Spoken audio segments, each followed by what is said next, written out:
안녕하세요. 17년째 랩터스 팬 애길 인생의 로이스터입니다. 이번 시간에는 프리시즌 개막 기념으로 프리시즌에 대해서 간단히 설명을 하고 논개런티 계약 선수들의 마지막 경쟁에 대해서 이야기를 해보도록 하겠습니다. 지난 10월 5일 필라델피아 세븐티식서스와의 경기로 프리시즌이 드디어 개막했습니다. 이번 프리시즌 총 5경기로 진행이 되고요. 정규 시즌에 앞서서 마지막으로 연습을 갖는 기간으로 보시면 되겠습니다.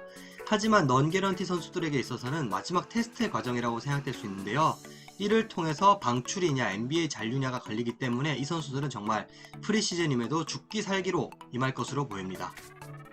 지난 19-20 시즌이 중간에 캔슬된 이후로 약 1년 반 만에 스코시아뱅크 아레나로 랩터스가 돌아왔는데요. 오랜만에 치러진 홈경기였던 만큼 많은 팬분들이 와서 응원을 했고 이 팬들의 열성에 랩터스는 기분 좋은 승리로 보답을 했습니다. 주전 라인업도 그동안 많은 궁금증을 자아냈었는데요. 이날 공개된 랩터스의 주전 라인업은 프레드 밴블릿, 고란 드라기치, 스카티 반즈, 오지 아누노비 그리고 프레셔스 아치우아였습니다.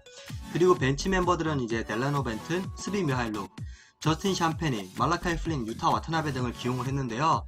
앞으로 이제 시아캄이랑 캔버치가 돌아오면 어떻게 될지 모르겠지만 당분간은 이 라인업으로 구성을 할 것으로 보입니다. 그렇다면 승리를 거뒀던 1차전 위주로 제가 리뷰를 해보도록 하겠습니다. 이긴 경기 리뷰가 더 재밌으니까요. 가장 먼저 리뷰를 해보고 싶은 선수 스카티 반지인데요. 스탯지를 보면 알 수 있듯이 정말 다양한 방면에서 본인이 고루고루 활약을 펼쳤습니다. 그리고 이제 제가 가장 눈에 띄었던 모습은 승리를 향한 집념인데요. 이 20점 앞전 순간에서 리바운드 하나를 잡기 위해서 최선을 다하고 그리고 그 경합 속에서 리바운드를 따냈을 때 표효를 하는 모습을 보면서 이 선수는 농구에 대한 진심을 갖고 있구나라는 걸 느꼈습니다. 또 경기 외적으로도 분위기 메이커로서 이제 많은 선수들에게 사랑을 받고 있다고 하는데요. 오지 애누노비의 스카티 반즈의 프레드 밴블릿 이 정도면 정말 리그 탑급 수비력 팀이라고 봐도 무방할 것 같습니다. 반즈가 프리시즌 개막전에서 좋은 모습을 펼쳐줌에 따라 랩터스 팬포럼에는 이런 자료가 올라왔는데요. 번역을 하자면 반즈에게 보내는 사과 문서가 되겠습니다. 일단 저부터 먼저 작성해 보겠습니다. 석스가 더 낫다는 말에 현혹이 되었었고요. 제가 스탯만 보고 반즈를 평가했습니다. 그리고 이 반즈의 미소에 제가 좀 질투를 냈던 것도 있고요. 농알못이었죠. 이렇게 써서 이제 랩터스의 반즈에게 보내도록 하겠습니다. 죄송합니다. 프레셔스 아치우아 역시 이번 경기를 통해서 좋은 모습을 보여줬는데요. 일단 첫 번째로는 3점슛 능력이었습니다. 무려 3점슛을 2개나 성공시키면서 단순한 그냥 몸만 좋은 잘 달리는 센터 그 이상이라는 것을 보여줬습니다. 이번 경기를 통해서 이제 센터 역할을 맡음에 따라서 키는 좀 작지만 팔도 길고 체구도 단단하고 리바운드도 잘 잡고 센터로서의 자질은 충분해 보였습니다. 오히려 이렇게 아치우아가 좋은 모습을 보여주면 캔버치가 벤치로 갈 수도 있다는 생각이었습니다.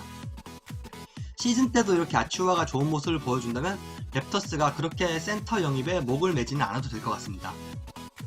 이적생들의 활약도 좋았습니다. 일단 스비 미하일룩은 제가 3점슛이 좋은 건 알고 있었는데 그 외에도 돌파나 패스 등 여러가지 공격 노트를 보여줬고요. 고란 드라기치 역시 이제 랩터스 프리시즌 데뷔전에서 3점슛 3개를 넣으면서 본인은 아직 건재하다는 것을 보여줬습니다. 스비 미하일룩 같은 경우에는 기회만 잘 주어진다면 충분히 두 자릿수 득점도 올릴 수 있을 것으로 보입니다. 그리고 지난 시즌에도 랩터스에 있었던 터줏대감들의 활약도 돋보였습니다. 유타 와타나베 같은 경우는 올림픽을 통해서 발전된 공격력을 마음껏 뽐냈습니다. 예전에는 뭐라고 해야 될까요? 좀 지나치게 이타적인 모습이 있었다면 이번에는 본인이 끝낼 수 있는 것은 본인 손으로 마무리 짓는 모습을 보여줬고요. 안드레 드러먼드를 블락하는 등 수비력 또한 한 단계 발전한 것을 보여줬습니다. 오지 아누노비 같은 경우는 이번 오프 시즌에 뭔가 부드러운 공격 이런 것들을 배워온 것 같습니다. 페이더웨이나 스텝백, 미드레인지 등 좀 더 스킬풀한 모습을 보여주면서 잘하면 이번 시즌 20득점 이상 올릴 수 있겠다라는 희망을 보여줬습니다. 여담이지만 유타 와타나베 지난 시즌에는 이제 부셰비치를 블락을 하고 이번엔 안드레 드러먼드를 블락했습니다. 동양인인데 참 대단하네요. 넌개런티 계약이란 말 그대로 이제 비보장 계약입니다. 일정 날짜가 지나야 보장 계약으로 전환되고요. 그 전에 방출당하면 계약 금액을 전부 받을 수는 없습니다. 대부분 선수들은 이 개막 날짜가 되어야 이제 정규 계약으로 전환이 됩니다. 현재 논개런티 선수는 랩터스에 6명이 있고요. 로스터에 남은 자리는 3개이기 때문에 이 선수들은 이제 프리시즌이 끝날 때까지 치열한 경쟁을 펼칠 것으로 보입니다. 넌개런티 선수 랩터스 6명 소개를 해드리겠습니다. 샘 데커, 유타 와타나베, 프레디 길레스피, 그리고 아이작 본가, 레지 세리, 그리고 이시마엘 웬라이트입니다. 사실 유타 와타나베 같은 경우에는 도장만 안 찍었지 거의 뭐 정규 계약으로 전환되는 건 거의 확실한 선수입니다. 일단 작년에 랩터스 선수로서 좋은 모습을 보여주면서 팀 내 신임을 얻었고요. 올림픽에서 공수 양면에서 성장을 했고 그 성장한 모습을 프리시즌에 잘 보여줬기 때문인데요. 이 유타 와타나베는 이런 논개런티 선수들과의 경쟁에 대해서 본인의 삶은 늘 경쟁이었고 자신이 있다라면서 좀 쿨하게 대답을 했습니다. 닉널스 역시 유타 와타나베를 15인 로스터 안에 넣는 구상을 이미 한 상태입니다. 사실 뭐 와타나베가 프리시즌으로 이 선수들이랑 경쟁을 한다기보다는 본인이 발전한 걸 보여주는 그런 모습이겠죠. 그리고 좀 의외의 픽이라고 하실 수도 있겠지만 저는 웨인라이트 선수가 남을 것 같습니다. 왜냐면 웨인라이트는 보장 계약으로 전환되는 날짜가 내년 1월 7일입니다. 따라서 팀 입장에서는 이 선수를 좀 더 지켜볼 시간이 있기 때문에 그냥 놔두면서 싼 값에 쓸 수 있기 때문이죠. 좀 재미난 이야기가 있는데요. 이제 웨인라이트는 미식축구를 대학에서 병행을 했고 거의 NFL 선수가 될 뻔한 선수였기 때문에 그 경력 때문인지 뭐 어깨가 굉장히 넓습니다.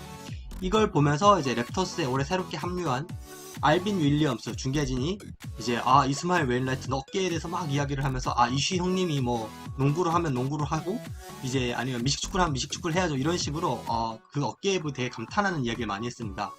한국에서 소위 말하면 싸움 잘하면 다 형이라고 하는 것처럼 뭐 여기도 똑같은 것 같다는 걸 느꼈습니다. 반면 프레디 길레스피는 방출이 거의 확실시되고 있습니다. 지난 시즌 이제 11계약 선수로 좋은 활약을 펼쳐서 자녀 시즌 계약을 성공을 했지만 이번 썸머리그나 프리시즌에서 전혀 발전된 모습을 보여주지 못했기 때문인데요. 길레스피가 그나마 희망을 걸어볼 것이 하나 있다면 캔버치를 빼면 정통 센터가 없는 랩터스의 팀 로스터입니다. 하지만 이마저도 이제 아치오아가 센터로 지금 좋은 모습을 보여주고 있기 때문에 그 메리트 또한 불투명합니다. 제가 보기에는 방출 1순위인 것 같습니다. 근데 모르겠어요. 빅맨인지 어떻게 될지. 사실 나머지 선수 중에 눈에 띄는 선수는 없습니다. 그나마 샘 데커가 NBA 커리어가 가장 길긴 하지만 그다지 뭐 메리트는 아니고요. 오히려 랩터스 입장에서는 시즌 중 선수를 영입할 수 있는 로스터 유동성 확보와 한 명치의 연봉을 절감하기 위해서 이 세 선수들을 다 계약하지 않고 로스터 한 자리를 비워두는 것도 좋은 생각이라고 듭니다. 새삼 느끼지만 NBA에서 살아남는 거 엄청 힘든 것 같습니다. 부상 소식입니다. 캔버치가 현재 헬스 세이프티 프로토콜로 결장 중에 있고요. 시즌 개막 때는 출전이 가능할 것으로 보이지만 만약에 양성 판정이 떴을 경우에는 결장이 더 길어질 수도 있습니다. 그리고 크리스 부시에는 손가락 탈구로 약 3-4주 결장이 예상되는데요. 랩터스가 빅맨진이 약한 팀이기 때문에 이들의 부상은 좀 더 치명적일 것 같습니다. 그리고 닉널스 감독의 재미난 말실수가 하나 있었습니다. 필라델피아와의 2차전에 앞서서 이제 오늘의 스타팅 멤버를 기자가 물어봤는데요. 이에 대한 답변으로 카일, 고란, 오지, 스카티, 프레셔스 라고 이야기를 했습니다. 느끼셨나요? 예, 카일 라우리의 이름이 언급됐죠. 닉널스도 이걸 깨닫고 excuse me, 프레디 라고 정정을 했습니다. 예, 카일 정말 그냥 우리들의 머릿속에 늘 있는 선수죠. 그립습니다. 이번 시간 제가 준비한 자료는 여기까지입니다. 좋아요, 구독, 댓글 모두 감사드리고요. 다음 시간에 좀 더 재미난 자료로 여러분들 찾아뵐 수 있도록 노력하겠습니다. 감사합니다.